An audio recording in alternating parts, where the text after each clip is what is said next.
जय श्री हरि प्यारे मित्रों, निर्जला एकादशी व्रत कथा। निर्जला एकादशी व्रत ज्येष्ठ मास के शुक्ल पक्ष की एकादशी तिथि को किया जाता है। हिंदू धर्म में एकादशी व्रत का मात्र धार्मिक महत्व ही नहीं है, ये व्रत मानसिक एवं शारीरिक स्वास्थ्य के नजरिए से भी बहुत महत्वपूर्ण है। एकादशी का व्रत भगवान विष्णु की आराधना को समर्पित होता है। इस एकादशी का व्रत करके श्रद्धा और सामर्थ्य के अनुसार दान करना चाहिए। इस दिन विधि पूर्वक जल कलश का दान करने वालों को पूरे साल की एकादशियों का फल मिलता है। इस प्रकार जो इस पवित्र एकादशी का व्रत करता है वह समस्त पापों से मुक्त हो जाता है। एक बार बहुभोजी भीमसेन ने व्यास जी के मुख से प्रत्येक एकादशी को निराहार रहने का नियम सुनकर विनम्र भाव से निवेदन किया कि हे महाराज, मुझसे कोई व्रत नहीं किया जाता। दिन भर बड़ी तीव्र क्षुधा बनी ही रहती है, अतः आप कोई ऐसा उपाय बतला दीजिए जिसके प्रभाव से स्वतः सद्गति हो जाए। तब व्यास जी ने कहा कि तुमसे वर्ष भर की संपूर्ण एकादशी नहीं हो सकती तो केवल एक निर्जला कर लो, इसी से साल भर की एकादशी करने के समान फल हो जाएगा। तब भीम ने वैसा ही किया और स्वर्ग को गए। इसलिए यह एकादशी भीमसेनी एकादशी के नाम से भी जानी जाती है। निर्जला यानी यह व्रत बिना जल के किए और उपवास रखकर किया जाता है। इसलिए यह व्रत कठिन तप और साधना के समान महत्व रखता है। हिंदू पंचांग के अनुसार वृषभ और मिथुन संक्रांति के बीच शुक्ल पक्ष की एकादशी निर्जला एकादशी कहलाती है। इस व्रत को भीमसेन एकादशी या पांडव एकादशी के नाम से भी जाना जाता है। पौराणिक मान्यता है कि 5 पांडवों में एक भीमसेन ने इस व्रत का पालन किया था और वैकुंठ को गए थे, इसलिए इसका नाम भीमसेनी एकादशी भी हुआ। सिर्फ निर्जला एकादशी का व्रत कर लेने से अधिक मास की 2 एकादशियों सहित साल की 25 एकादशी व्रत का फल मिलता है। जहाँ साल भर की अन्य एकादशी व्रत में आहार संयम का महत्व है, वहीं निर्जला एकादशी के दिन आहार के साथ ही जल का संयम भी जरूरी है। इस व्रत में जल ग्रहण नहीं किया जाता है, यानी निर्जल रहकर व्रत का पालन किया जाता है। यह व्रत मन को संयम सिखाता है और शरीर को नई ऊर्जा देता है। यह व्रत पुरुष और महिलाओं दोनों द्वारा किया जा सकता है। व्रत का यह विधान है, दिन भर इन बातों का ध्यान रखें।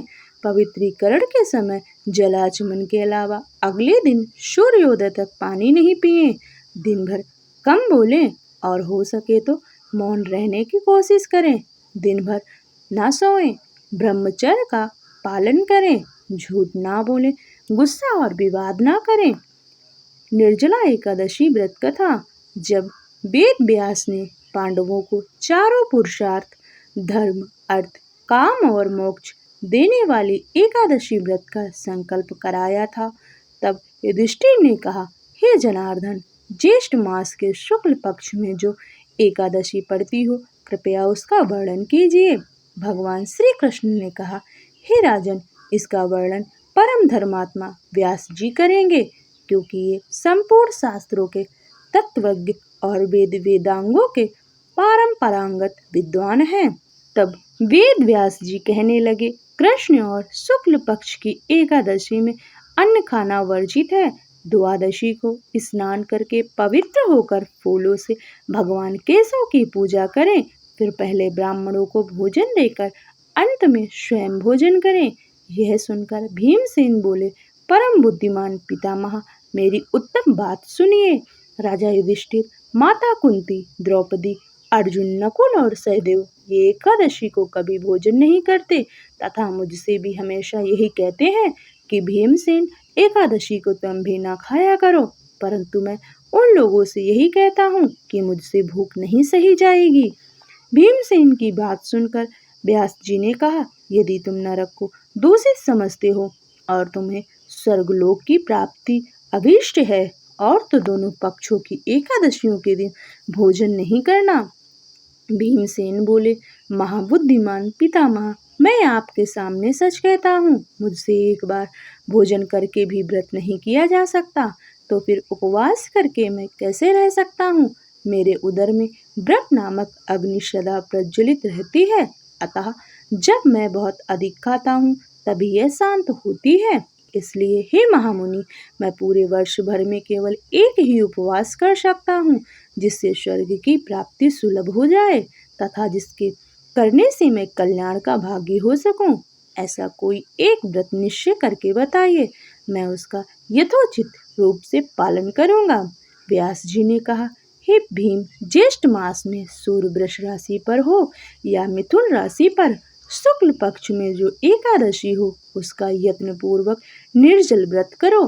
केवल कुल्ला या आचमन करने के लिए मुख में जल डाल सकते हो, उसको छोड़कर किसी भी प्रकार का जल विद्वान पुरुष मुख में ना डाले, अन्यथा व्रत भंग हो जाता है। एकादशी को सूर्योदय से लेकर दूसरे दिन के सूर्योदय तक मनुष्य जल का त्याग करे तो यह व्रत पूर्ण होता है। इसके बाद द्वादशी को प्रभात काल में स्नान करके ब्राह्मणों को विधि पूर्वक जल और सुवर्ण का दान करें। इस प्रकार सब कार्य पूरा करके जितेंद्रिय पुरुष ब्राह्मणों के साथ भोजन करें।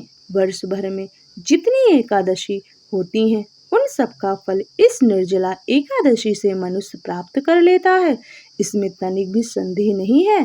शंख चक्र और गदा धारण करने वाले भगवान केशव ने मुझसे कहा था कि यदि मानव सब को छोड़कर एकमात्र मेरी शरण में आ जाए और एकादशी को निराहार रहे तो वह सब पापों से छूट जाता है। हे कुंती नंदन, निर्जला एकादशी के दिन श्रद्धालु स्त्री पुरुषों के लिए जो विशेष दान और कर्तव्य विहित हैं, उन्हें सुनो। उस दिन जल में शयन करने वाले भगवान विष्णु का पूजन और जलमयी धेनु यानी पानी में खड़ी गाय का दान करना चाहिए। सामान्य गाय या घी से बनी गाय का दान भी किया जा सकता है। इस दिन दक्षिणा और कई तरह की मिठाइयों से ब्राह्मणों को संतुष्ट करना चाहिए। उनके संतुष्ट होने पर श्रीहरि मोक्ष प्रदान करते हैं। जिन्होंने श्रीहरि की पूजा और रात्रि में जागरण करते हुए इस निर्जला एकादशी का व्रत किया है, उन्होंने अपने साथ ही बीती हुई 100 पीढ़ियों को और आगे आने वाली 100 पीढ़ियों को भगवान वासुदेव के परम धाम में पहुंचा दिया है। निर्जला एकादशी के दिन अन्न, वस्त्र, गौ जल, शैया, सुंदर आसन, कमंडलू तथा छाता दान करने चाहिए। जो श्रेष्ठ तथा सुपात्र ब्राह्मण को जूता दान करता है, वह सोने के विमान पर बैठकर स्वर्गलोक में प्रतिष्ठित होता है। जो इस एकादशी की महिमा को भक्ति पूर्वक सुनता अथवा उसका वर्णन करता है, वह स्वर्गलोक में जाता है।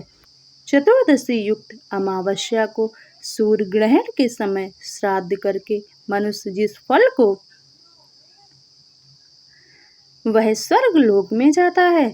चतुर्दशी युक्त अमावस्या को सूर्य ग्रहण के समय श्राद्ध करके मनुष्य जिस फल को प्राप्त करता है, वही फल इस कथा को सुनने से भी मिलता है।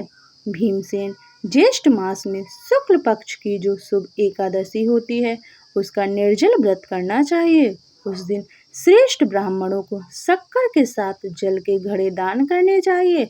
ऐसा करने से मनुष्य भगवान विष्णु के समीप पहुंचकर आनंद का अनुभव करता है। इसके बाद द्वादशी को ब्राह्मण भोजन कराने के बाद स्वयं भोजन करें। जो इस प्रकार पूर्ण रूप से पाप नाशनी एकादशी का व्रत करता है, वह सब पापों से मुक्त हो आनंदमय पद को प्राप्त होता है। यह सुनकर भीमसेन ने भी इस शुभ एकादशी का व्रत आरंभ कर दिया। बोलो जय श्री हरि।